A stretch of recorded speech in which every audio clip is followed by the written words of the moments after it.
Hello అండి.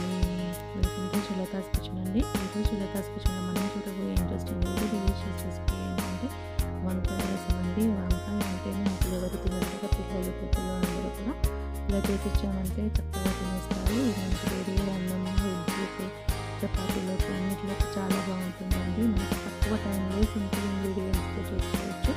Lunch బాక్స్లో కూడా ఈజీగా మనం సర్వ్ చేసుకోవచ్చు అండి. మనకి ఎంతో రుచిగా ఉండే ఈ వంకాయ రసం రెసిపీని ఈరోజు మన సులతాస్ కిచెన్లో మనం చేసేద్దాము. చూడడానికి ముందుగా రెసిపీ నచ్చినట్లయితే తప్పకుండా మీకు ఈ పాటలకు ముందు చేయండి, వీడియో చివరి కూడా వాచ్ చేయండి.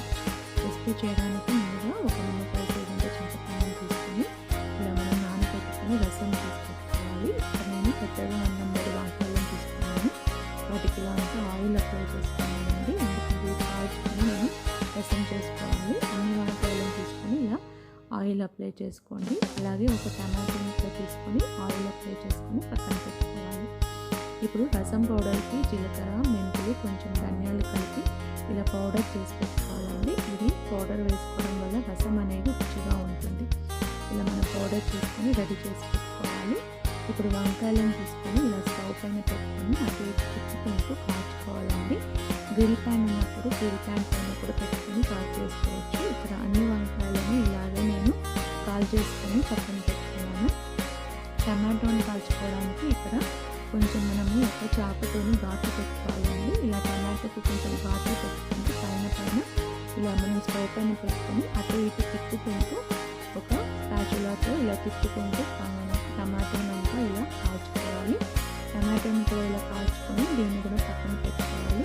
ఒక 2 నిమిషాలు చల్లారిన తర్వాత ఇలా వాటర్ చిలకరించుకొని దీనిపైన ఉన్న పొట్టును మొత్తం ఇలా తీసేయాలండి. వంకాయ పైన ఉన్న పొట్టు ఇలా ఈజీగా ఊడొచ్చేస్తుంది. ఆయిల్ అప్లై చేయడం వల్ల మొత్తం కూడా అలాగే వంకాయల పొట్టు తీసి టమాటోని కూడా అలాగే పొట్టు తీసేసుకొని మనం పక్కన పెట్టుకోవాలి. ఇలా ఒక బౌల్లో వేసుకొని వీటిని ఇలా ఒక ఫోర్క్ సహాయంతో ఇలా గుజ్జులాగా చేసుకోవాలండి. టమాటోని, వంకాయని అంతా ఇలా పేస్ట్ లాగా చేసుకొని దీన్ని పక్కన పెట్టుకోవాలి.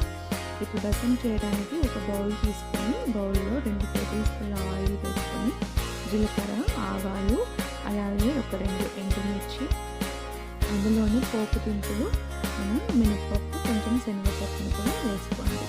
ఇందులోనే పచ్చిమిర్చిని కూడా 8 చిన్న ముక్కలుగా కట్ చేసి వేసుకొని ఇలా కొంచెం వేగనివ్వాలండి. కొంచెం వేగినాక కొద్దిగా కరివేపాకును కూడా వేసుకోవాలి. ఇదంతా ఇలా కొంచెం వేగనివ్వాలండి. దానిలోనే ఒక పెద్ద ఆనియన్ని ఇలా పొడుగ్గా ముక్కలుగా కట్ చేసుకొని వేసుకోవాలి. ఇలా మొత్తం కూడా ఆనియన్ వేసుకొని ఆనియన్ దూరగా వేగేంత వరకు స్పాచులాతో కలుపుకుంటూ వేయించుకొని చిటికడంత టర్మరిక్, కొంచెం వెల్లుల్లి పేస్ట్ అండి, వెల్లుల్లి రెబ్బలైనా వేసుకోవచ్చు. ఇలా వేసుకొని దూరగా వేయించుకోవాలి. అందులోనే మనం ముందుగా గుజ్జు చేసి పెట్టుకున్నటువంటి వంకాయ గుజ్జునంతా ఇందులో వేసుకొని ఈ పోపుకు కలిసిపోయేట్టుగా ఇలా అంతా ఒకసారి కలుపుకొని దానిలో మనం ముందుగా పౌడర్ చేసి పెట్టుకున్న రసం పౌడరు, జీలకర్ర, మెంతుల పౌడరు, అలాగే ధనియా పౌడర్ ఒక టేబుల్ స్పూన్, రుచికి సరిపడినంత సాల్ట్, రుచికి సరిపడినంత కారం వేసుకోవాలి. ఈ ఉప్పు, కారం ఇవన్నీ కూడా ఈ వంకాయ గుజ్జుకి పట్టేట్టుగా ఇలా అంతా కలుపుకోవాలండి. ఇదంతా కలిసిపోయిన తర్వాత చింతపండుని రసం తీసి పెట్టుకొని దాంట్లో ఈ చింతపండు రసం అంతా వేసేసుకోవాలి.